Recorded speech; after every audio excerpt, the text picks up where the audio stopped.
the most terrifying warriors of antiquity. They disappeared, without a trace. Or is it not? 300 people against a huge army, Thermopylae. The story is so famous that it has become almost a meme. Naked torsos, red cloaks, manly screams. Hollywood turned Sparta into the superheroes of antiquity. But the real story was much stranger and much tougher. Because the real Sparta is not just an army. It's a society built around constant fear. Fear of rebellion, fear of weakness, fear of losing control for at least a day. And to understand why the Spartans became like this, you don't have to start with Leonid and with the capture. Around the 10th century BC, the Dorian tribes came to Laconia. This is an area in the south of the Peloponnese. The land is fertile, rivers, valleys. It's comfortable to live. And the Dorians decided that they would live here. They conquered the local population, partially destroyed. The rest were turned into Helots, the state slaves of Sparta.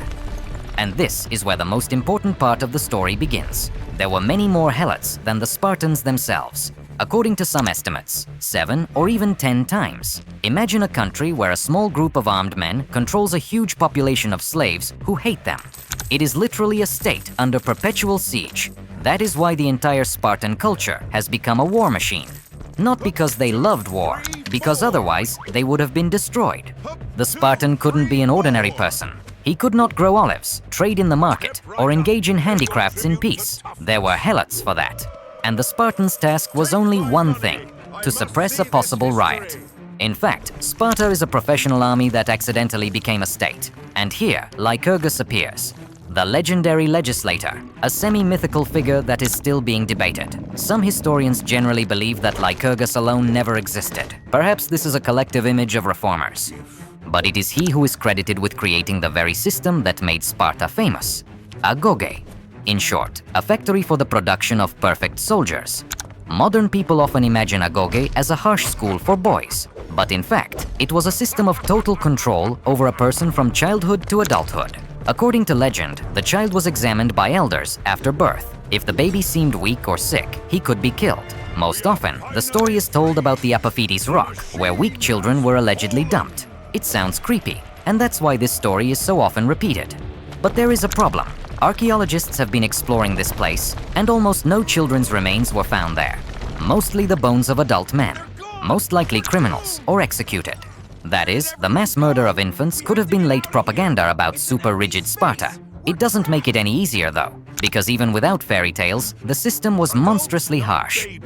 At the age of 7, boys were taken away from their families. Their whole lives were changing forever.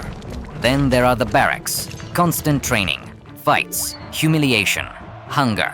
Yes, hunger was a part of learning. The children were deliberately poorly fed. They were supposed to learn how to steal food, but if they were caught, they were punished. Not for stealing, but for incompetence.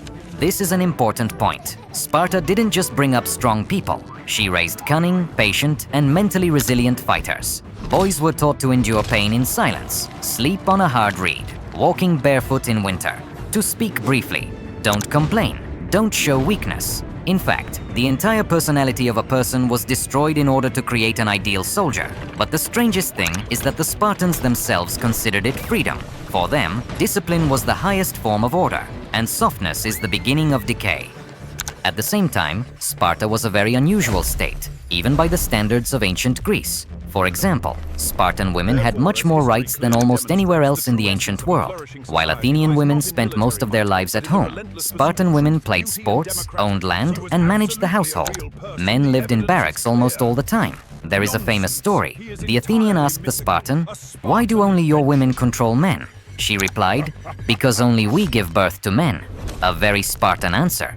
Women in Sparta also trained physically. It was believed that a strong mother would give birth to a strong child. For the Greeks from other polis, it looked almost shocking. But at the same time, Sparta was an extremely closed society. They didn't like foreigners. Luxury was despised. Money was specially made of heavy iron, so that it would be inconvenient to store and save it. According to legend, the Spartan coins were so huge and heavy that a cart was required to transport a large sum. It was done on purpose, so that no one gets carried away with wealth. Although, as history will show later, even the Spartans could not defeat human greed. Another myth about Sparta is absolute equality. In words, all the Spartists were equal. Everyone ate the same food, everyone had the same training, everyone was considered brothers in arms. But in practice, society was much more complicated.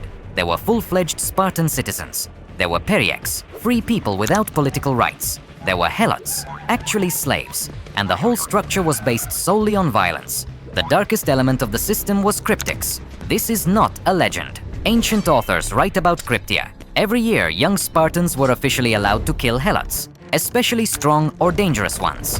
At night, secretly, without a trial. Technically, it was considered a workout. In fact, it is state terror.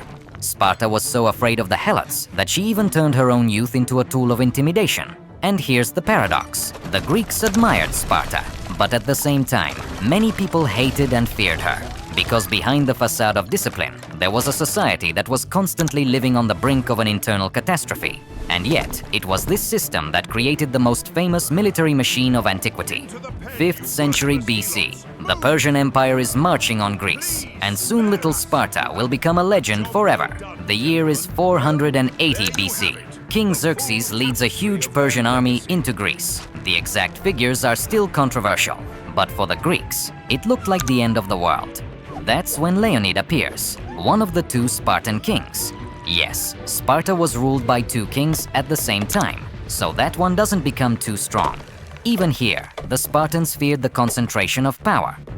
Leonid gets an almost suicidal task, to hold the narrow passage of Thermopylae. The place was perfect for defense. On one side is the sea. On the other side, there are rocks. A huge army could not use the numerical advantage. That's why 300 Spartans got a chance to go down in history. Although there is an important point here that films almost always miss. Leonid was not alone. Thousands of allies from other Greek cities fought alongside the Spartans. Thespians, Thebans, Corinthians. It's just that the Spartans have become a symbol of resistance, because they looked like perfect warriors even by the standards of the ancient world. Heavy shields, red cloaks, bronze helmets, complete discipline. The Persians stormed the passage for several days and could not push through the Greek formation. Then Xerxes demanded that the Greeks lay down their arms. Leonid's answer went down in history. Molon Labe. Come and get it. 2,000 years have passed. This phrase is still printed on t-shirts, weapons and military emblems. But then Ephialtes appeared, a man whose name has become a symbol of betrayal in Greece. He showed the Persians a detour mountain path. The Greeks were surrounded, and that's where the most important thing begins. Leonid understood that the battle was lost. Most of the allies were released, but the Spartans remained. Why? Because retreating for them meant losing the whole meaning of existence. The Spartan system raised people for whom death in the ranks was considered the best possible ending. They fought to the end. When the spears broke, they used swords. When the swords were lost, they fought with their hands. Almost everyone died, but Thermopylae gave Greece time to prepare. And in the end, Persia lost the war. Sparta has become a legend. After defeating the Persians, her influence soared incredibly high. The Spartans began to be perceived as invincible. And this is where the fall begins. Because Sparta turned out to be a victim of its own success. During the Peloponnesian War against Athens, the Spartans finally became the main military force in Greece. The war lasted almost 30 years. Athens was rich, maritime, and intellectual. Sparta is tough, dry, and military. It was a clash of two completely different civilizations within the same Greece. In the end, Athens lost. But the victory broke Sparta itself. The Spartans began to gain gold, power, and influence, and their own system was ill-suited to wealth. The laws of Lycurgus gradually stopped working. Equality was disappearing. Rich families were buying up land. The number of full-fledged citizens was rapidly decreasing, and it became a disaster. Because Sparta relied on a very small number of professional warriors. Once there were about 8,000 Spartists, then 3,000, then less than 1,000. A state built around an army suddenly found that the army was running out.